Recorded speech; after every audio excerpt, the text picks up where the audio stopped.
A single line can open a very wide door. The note says, Kusandi Kahoma. Monk's Mound.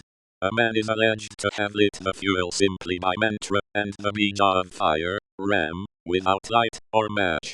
Then it names Pratz. This documentary follows that clue carefully. It asks what the line might mean, what Pratz actually wrote, and how sacred fire stories move between ritual, technology, memory, and miracle. The wording combines two worlds. On one side is an Indian fire rite, a homa, with a seed syllable for fire. On the other side is Lepage du Pratz, an 18th century observer of Louisiana and the NATS. Those two references do not automatically prove contact, identity, or a single tradition. The stronger historical method is to separate the parts first, then compare them. In Indian religions, a homa is a fire ritual. Offerings such as ghee, grains, incense, milk, and seeds are placed into the fire. The fire acts as the agent, carrying the offering into a sacred exchange. Mantras are central, but the historical description of homa is not simply magic words alone. It is a ritual system: altar, enclosure, priest, offerings, recitation, and fire. The note calls Ram the fire bija, or seed syllable of fire. In tantric and yogic language, a bija is not just a word. It is treated as a compact sound body of a force or deity. But the important point is caution. The line says a man was alleged to have lit the fuel by mantra alone. Alleged is the key word. The note preserves a claim, not yet a demonstrated event. Lepage du Pratz is the historical anchor. His History of Louisiana was translated from the French and became one of the better-known 18th century accounts of the lower Mississippi world. He says he formed close relationships with the NATS Great Sun, the Stung Serpent, and the Guardians of the Temple. Through those relationships, he recorded language, government, religion, ceremony, and sacred fire traditions. Du Pratz's text gives a remarkable language clue. In his account, the NATS word wa means fire. Add the superlative element, and wa chil means supreme fire, or the sun. The Great Spirit is then explained by analogy. As the sun surpasses ordinary fire, the Supreme Spirit surpasses other spirits. This is not Hindu mantra. It is a NATS solar theology described through Du Pratz's translation. When Du Pratz asked where the temple and eternal fire came from, the Guardian told a founding story. Long ago, a man and his wife appeared among the NATS. They were so bright that the people believed they came from the sun. The man taught moral laws, accepted sovereignty, and ordered a temple. In that temple, a fire would be preserved forever, guarded by 8 wise men night and day. Here is the closest Du Pratz passage to the note. The founding figure, according to the NATS tradition as Du Pratz reports it, brought down fire from the sun onto prepared walnut wood. That fire was deposited in 2 temples, so if one fire went out, the other could renew it. This is a historical reference to sacred fire drawn from the sun. It is not a reference to the syllable ram, and it is not a Hindu homa account. The story continues with a warning.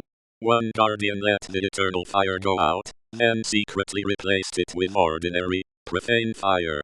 The result was remembered as a terrible mortality.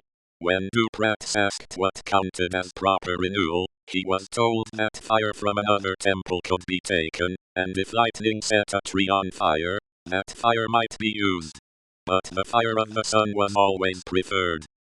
Then comes the key experimental scene. Du Pratz told the Great Sun that bringing fire from the sun was a simple matter. He took a burning glass, focused sunlight onto dry punk, and pronounced the word kahuch, meaning come, as if commanding the fire to descend. The punk smoked and flamed. The observers trembled with religious awe. Du Pratz himself presents this as a seeming miracle produced by optics, voice, and expectation. Du Pratz also records a ceremonial fire that is not miraculous at all. At the Great Corn Feast, The great sun saluted the corn with the word "Hu." The nation repeated the salutation. Immediately afterward, a fire was lit by rubbing two pieces of wood violently together. This matters because it shows the pattern. Sacred word, public ritual, and actual physical fire-making can all belong to the same ceremonial moment. The note also asks, Monk's Mound. Pratz does describe a mound, but it is a NHS temple mound. He says the temple was about 30 feet square, and stood on an artificial mound about 8 feet high. Inside the larger apartment, the eternal fire was kept. That is not the same as Cahokia's Monk's Mound. A comparison may be interesting, but identity would require independent archaeological proof. A wider pattern now appears. Sacred fire traditions often work in three modes. First, an eternal fire is preserved by appointed guardians. Second, a pure replacement fire is generated by controlled method. Friction, lightning, sunbeams, or a lens. Third, the origin story is told as miracle. Fire from heaven, fire from the sun, or fire called by sacred word. Pratz's NHS account contains all three modes. The verdict is careful, but useful. Yes, Pratz gives historical references to sacred fire, fire from the sun, temple guardians, prayer for weather, friction fire, and a lens-produced apparent miracle. No, Pratz does not document the syllable ram, does not describe a Hindu homa, and does not identify Monk's Mound. The most responsible reading is that the note is comparative. It links an Indian mantra fire claim with a Louisiana sun fire account. The next step is source control. Locate the exact page behind the Kusandi Kahoma claim. Verify the spelling.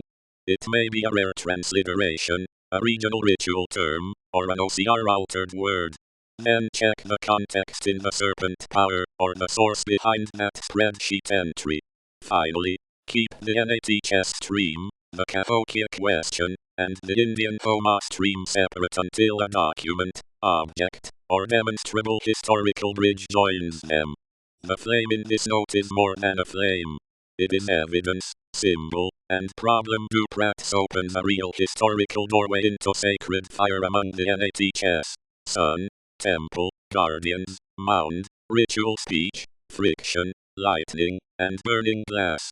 The mantra fire claim remains a separate esoteric claim that deserves its own textual source. The documentary conclusion is not forced identity, but disciplined comparison. That is where the research becomes strongest.